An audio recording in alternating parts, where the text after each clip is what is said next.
Hi, everybody. It's Mr. Good again, another week of science. And I have to talk quietly again because my daughter is sleeping again.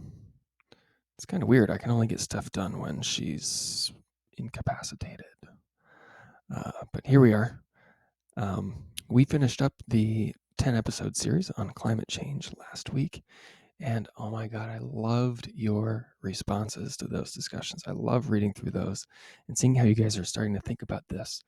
And I hope that those videos kind of cleared up some ideas or conceptions or misconceptions, or just generally your understanding of what climate change is, how it affects us, and what you can do about it. And for those of you who responded, I think it did that because your responses were so good. So thank you for that. And again, if you haven't done it from the last 2 weeks, or really anything since we've gone remote, maybe take this week and just do one extra assignment, even if you're missing a few. Like, don't worry too much about doing them all at once. Just go back and do, this assignment this week, but then maybe just pick one more from the previous weeks if you haven't done them. So this week, we're going to continue kind of thinking about climate change and how people think about it. I got a really thoughtful message from a student this week that was basically like, why do some people not care about climate change if we know that it's doing all these really bad things and it's going to end up really poorly for humanity if we don't take steps now to do it? And I thought that was a really smart question. And I put a lot of time into responding to this student. And through the course of that, found some really awesome resources that I just kind of wanted to share with everybody this week. So, 2 parts in this week's assignment. The first part is this: why do people believe weird things? Because we all know someone who believes in some pretty weird stuff. And the psychology of like why people believe weird stuff is pretty interesting. So the first couple things I want you to do this week is first watch this video, why people don't believe in climate science. This kind of goes into brain science and why people believe things that they do, where they get that information, and why they believe that, even if there's this big threat like climate change, which might not be a huge threat for a while, but why that's so hard to think about. Similarly, here's an article that gives similar information, but describes it in a slightly different way. And it's reading instead of watching a video. I really like this particular website. First, because that's an adorable puppy. But secondly, because it gives information in a really clear way. I'm going to ask you to read just this article from the website. It's fairly short, has a bunch of pictures and a cartoon. That's it. But if you have some extra time, like, if you're stuck inside and you can't do anything because there's a global pandemic going around, check out some other pages on this website. There's some really thoughtful and really useful information to check out. Okay, so watch the video, read that short article, and then third, answer these 2 questions. These 2 things that I'm asking you to do this week are discussion topics, just like we've done the last few weeks, where you can't see anyone else's responses until you respond. But once you respond, you can see what other people are saying too, and you can reply to them and see, what your classmates are thinking. Then, for those of you who are kind of into this stuff, I know I am. Like, this is one of the main reasons I went into teaching is to help share this information, because there's a lot of pardon my French, bullcrap in the world, like really bad information. And, here in America, we have a democracy where people vote for people with ideas, and then those people with ideas implement those ideas for everyone else.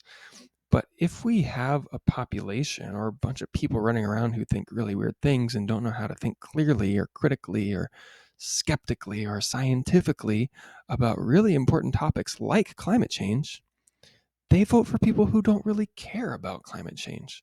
Kind of like those videos the last few weeks were saying. And so I kind of find it my duty, and it's something I'm really passionate about too, because I have some people in my life who I'm pretty close to who, and don't tell them I said this, they believe some really stupid stuff. And I got really interested. Like, why do they believe such stupid stuff? So this activity this week will kind of get to that. And if you're into this and you want to know more about it too, I put a book recommendation down here for you. Technically, this is a textbook, so there's different editions. I think they're up to like edition 8, but you can get edition 5 or 6, which are way cheaper but have all the same information. Basically, it's this book here. It's How to Think About Weird Things, Critical Thinking for a New Age. This book, oh my God, I love this book. And I've bought it for a few people in my life who I think needed it. And they probably didn't read it. And they probably thought I was a jerk for buying it for them. But it helps you to think about really weird things in this world, like aliens, UFOs, psychics, like ESP, or people who think that 9/11 was a conspiracy. Lots of conspiracy thinking. Like faith healing and psychic detectives and all kinds of other weird stuff.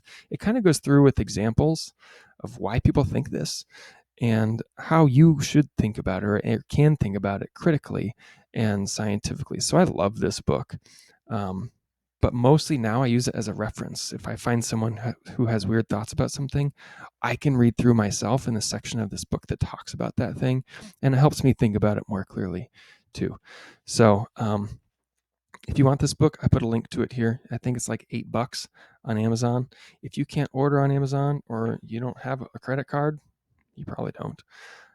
Send me a message. If you really want this book, Miss Blankenship and I will figure out how to get it to you. Okay? So that's the first part. Second part of this week is generally just about fake news, not necessarily science fake news, but just generally fake news. The internet is full of fake news. And maybe you've thought about this in other classes too, but I think it's important to take kind of a scientific angle on this. This video shows how easy it is to get people to believe something. And generally, if people are trying to get you to believe something, oftentimes they have an agenda behind that. And if you don't understand the topic that they're talking to you about, they're going to exploit your ignorance or your lack of knowledge about it to try and get you to sign up for something or support their political agenda or sell you something that you don't need so they can get rich and you lose your money. So there's a lot of reasons to know about science, how it is or how it works, what it does for you, and just basic information. Or just anything in general, where to get good news sources. So that's what this activity is. There's this website called Factitious, and I linked to 2 of them here, and I'm asking you to play it for at least 20 minutes. Play it as long as you want, but do at least 20 minutes going through this website. Again, it's called Factitious. You can play it on your phone. You can play it on a computer, doesn't matter. Basically what it does is it starts off easy, and it gives you snippets of a news article. I'm going to start here on easy. If it's real, or if you think it's real, you can swipe right, or you can click check mark. If you think it's fake, you can swipe left, or you can click the X. Okay, got it. So here's an example news article. Trump says he made up a trade claim in a meeting with Justin Trudeau. So you can read through this article. If you think it's real, click the green check. If you think it's fake, hit the X. You can show the source here, like what news source is it coming from? And then you can decide. If you're right, it'll say you're right and why. If you're wrong, it'll say you're wrong and how you can better think about it next time. There's also a pandemic edition on this website, which is pretty cool. It's all about news coming out about the pandemic. And as you may or may not know, there's a lot of fake news going around the internet on this pandemic. So this is a way to help you think about some of that and how you can decide if some things that you're seeing online are fake or not. So again, play this for 20 minutes. Here are some tips I've given you on how to do better, dive deeper, think more clearly about it. And then again, answer these 2 questions below. This is a discussion thing. So answer those 2 questions And then once you hit submit, you can see everyone else's responses and you can reply to them or have responses or just kind of see what your classmates are thinking about. Okay, so critical thinking. This is why we go to school. So you can figure out the world, identify which information is good and useful and accurate, and which information you can generally ignore because people are putting it out there because they want you to believe something or vote one way or another, or they want money, basically. The world's a weird place, especially now, and people exploit other people. But the more you know, the less they can take advantage of you. Okay, so be smart. Have another great week, and see you next week. And I'm pretty good at stopping these videos now. Here we go.